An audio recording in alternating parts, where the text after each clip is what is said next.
నమస్తే. 2012లో కాంగ్రెస్ ప్రభుత్వం విద్యా హక్కు చట్టాన్ని చేసింది. అంటే రైట్ టు ఎడ్యుకేషన్ చట్టంగా దీన్ని ప్రచారంలో ఉంది.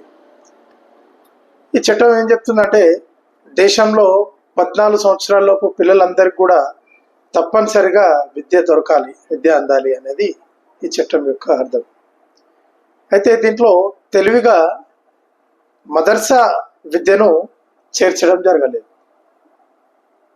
దీనికి సంబంధించి కాంగ్రెస్ పార్టీ ఒక 2 సంవత్సరాల ముందు నుంచే ఆ మదర్సా వ్యవస్థతోటి మాట్లాడుతూ మేము మీరు ఏమంటారంటే మీరు అడిగినట్టు చేయండి, మేము ఒప్పుకున్నట్టు చేస్తాం అన్నట్టు వాళ్ళు ఈ చట్టం రూపకల్పన జరుగుతున్న క్రమంలోనే వాళ్ళు మదర్సాలను దీని నుంచి మినహాయించాలి అని చెప్పి వాళ్ళు ఉద్యమాలు చేయడం, దాంతో వీళ్ళు వాళ్ళతో చర్చలు జరిపి చివరికి మదర్సాలకు మినహాయింపుతోటే ఈ చట్టం తయారు చేయబడింది.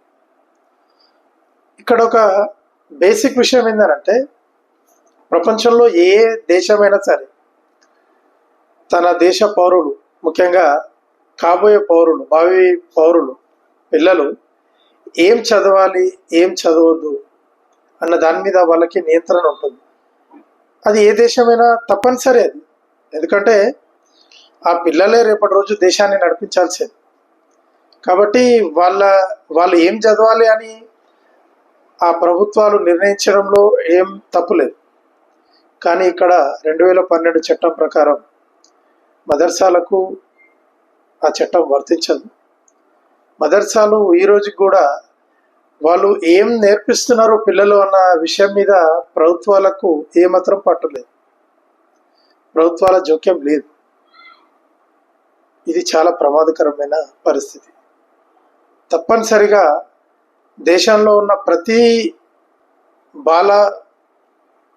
బాలల ఎడ్యుకేషన్, పిల్లల ఎడ్యుకేషన్, అది ఏ మతానికి సంబంధించి అయినా సరే దాంట్లో ప్రభుత్వ జోక్యం ఉండాల్సింది.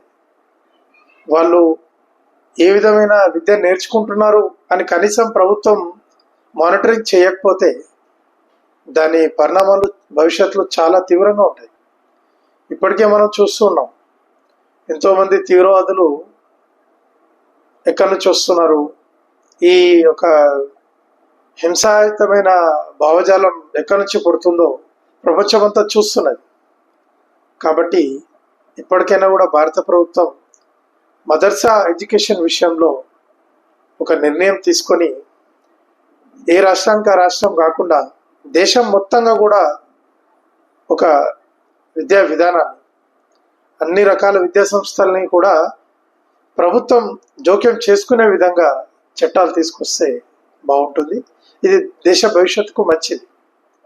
నా ఈ వీడియో మీకు నచ్చినట్లయితే లైక్ చేయండి, షేర్ చేయండి, నా ఛానల్ని సబ్స్క్రైబ్ చేసుకోండి. జై హింద్.